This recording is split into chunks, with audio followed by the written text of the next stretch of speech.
Que Dios les bendiga, mis amados hermanos y hermanas. Bienvenidos a nuestra clase de discipulado bíblico para esta semana.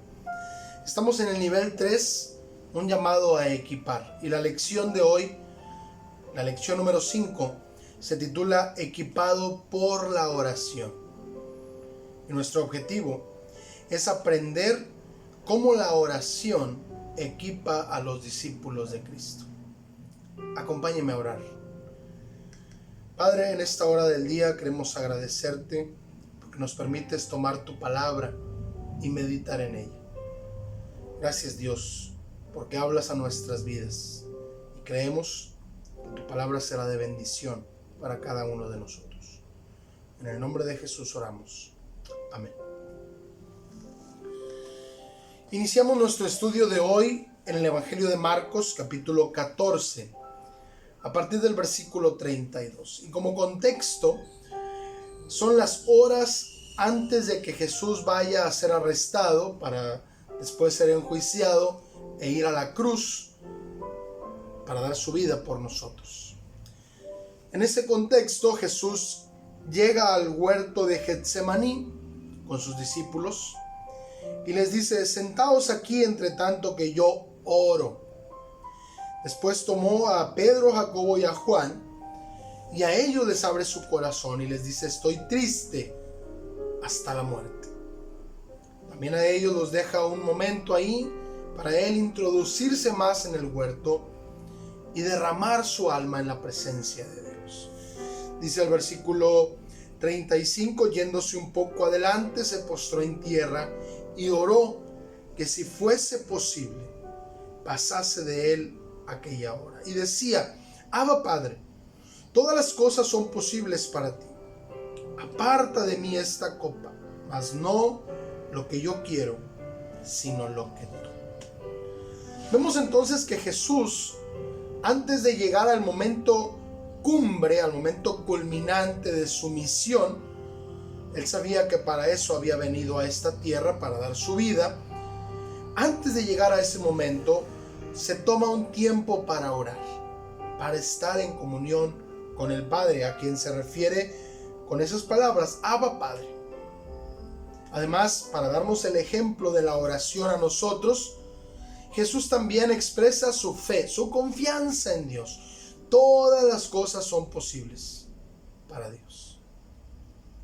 Después expresa su deseo, y en su humanidad Jesús deseaba no tener que pasar por esa hora, por ese momento de separarse de Dios al estar en la cruz. Sin embargo, termina su oración diciendo: no sea como yo quiero. No estoy exigiéndote que se haga lo que yo quiero. Por encima de mi anhelo, de mi deseo, quiero que se haga tu voluntad. Ese es el ejemplo para nosotros. Jesús, siendo el Rey de Reyes y Señor de Señores, al iniciar el proceso final de su ministerio, se toma un tiempo para orar. Y en esa oración, en esa comunión con el Padre, expresa su confianza en Él, expresa su deseo, pero asegura que es mejor la voluntad de Dios que su deseo propio. Este ejemplo debemos de seguirlo nosotros. Tristemente, muchas veces, cuando estamos en medio de una circunstancia difícil o de un problema, dejamos la oración como el último recurso, cuando debería de ser lo primero. No deberíamos de emprender nada, de iniciar ninguna actividad sin haber orado. Ese es el ejemplo de Jesús. También debemos poner nuestra confianza en el Señor, sabiendo que Él tiene el poder de hacer lo que Él quiera. Y aun y cuando podemos decirle a Dios lo que queremos, debemos confiar en que Él es más sabio que nosotros y que su poder actuará en beneficio nuestro.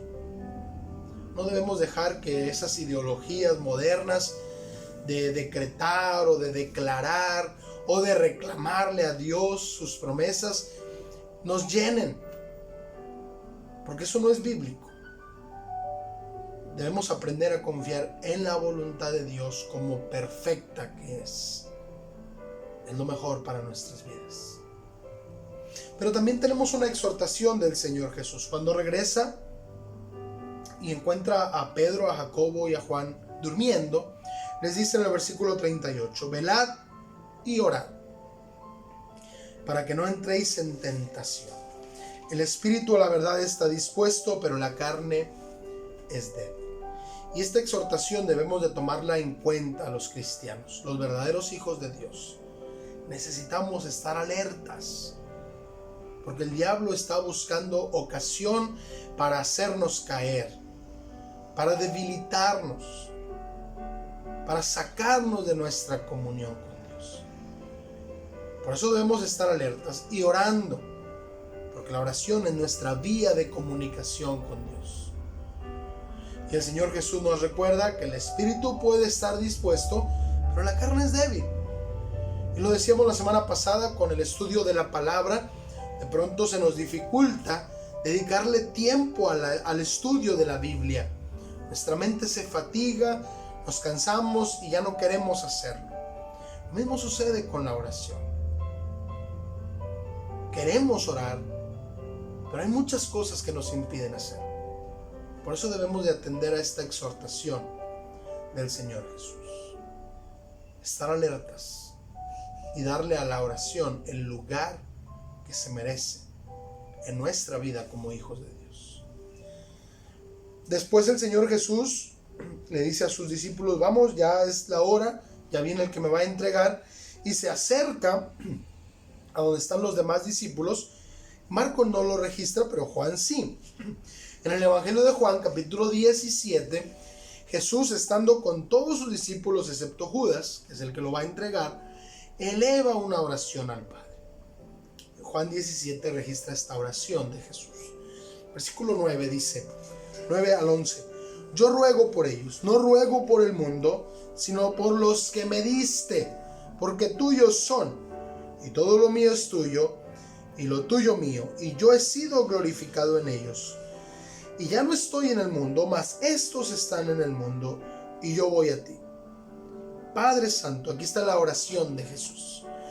Padre Santo, a los que me has dado, guárdalos en tu nombre, para que sean uno, así como nosotros. Mire que minutos antes de ir a la cruz, Jesús está preocupado por la unidad de sus discípulos.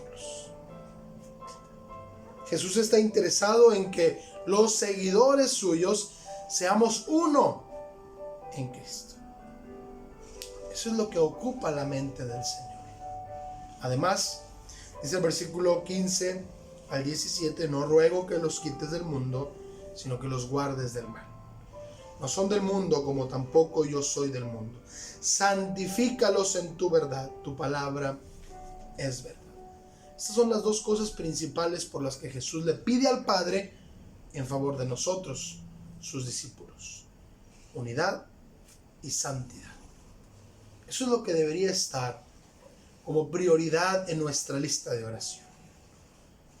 Debemos pedirle al Señor nuestras necesidades, podemos expresarle nuestros deseos, pero cuando estamos alineados con el corazón de Dios, esto debe estar en los primeros lugares de nuestra petición.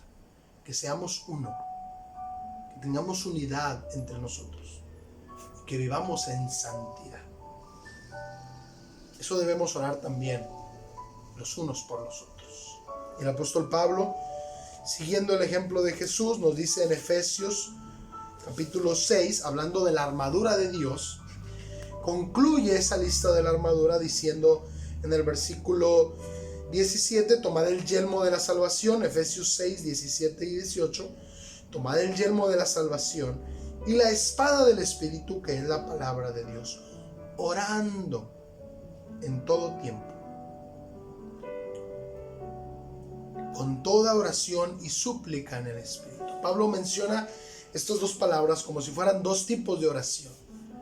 Una oración sencilla, dirigida a Dios en diferentes momentos de nuestro día, pero una súplica con fervor, con interés, con deseo, con anhelo, en toda oración y súplica en el Espíritu, y velando en ello Mismo que Jesús dijo, velar y orar.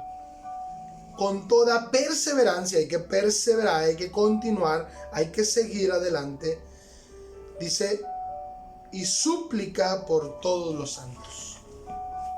Y ahí es donde se cumple la oración de Jesús. La unidad entre nosotros se da cuando estamos orando los unos por los otros. Pero note la palabra que usa Pablo. Antes había mencionado oración y súplica. Y cuando habla de nuestro deber de orar por nuestros hermanos, por todos los santos, usa la palabra súplica. Como si Pablo estuviera pensando en que al orar por nuestros hermanos en la fe, debemos de hacerlo con un corazón sincero, con humildad, con interés, con anhelo, con deseo, con fervor. Orando con todo nuestro ser por nuestros hermanos en la fe. Ese es el primer paso para lograr la unidad entre nosotros. Pero ¿cómo podemos orar por nuestros hermanos en la fe si a veces no conocemos ni el nombre de nuestros hermanos? O a veces no nos hacemos una llamada para preguntarnos cómo están. O no conocemos las necesidades de cada uno. Necesitamos considerar esto y orar los unos por los otros. Pero para poder orar, porque esto no se trata de que yo diga, te pido por todos mis hermanos y ya. Es una súplica por todos los santos. Para poder orar de esta manera, tenemos que interesarnos en los demás. Interesar en conocer a mis hermanos. En una familia, por muy grande que sea, de esas familias antiguas donde había un matrimonio que tenía hasta 20 hijos. Cada uno de los hijos se conoce por nombre, porque son hermanos, porque hay interés, porque hay cariño, porque hay convivencia. Nosotros somos hermanos en Cristo. Necesitamos interesarnos en los demás, en conocer a los demás, en saber cuáles son sus necesidades, para entonces poder orar, poder suplicar a Dios por mi hermano, por mi hermana. Y así dar cumplimiento a la petición de Jesús al Padre, que seamos uno en Cristo. Que Dios nos ayude a perseverar en la oración, a estar equipados con la oración. Que Dios nos ayude a hacer de la oración lo que es esencial en la vida del cristiano, primordial para un hijo de Dios. Vamos a orar. Padre, gracias por hablar a nuestras vidas. Gracias por tu palabra. Bendice, Señor, nuestras vidas y ayúdanos para hacer de la oración, de nuestra comunión contigo, de nuestra comunicación contigo, lo más importante en nuestra vida diaria.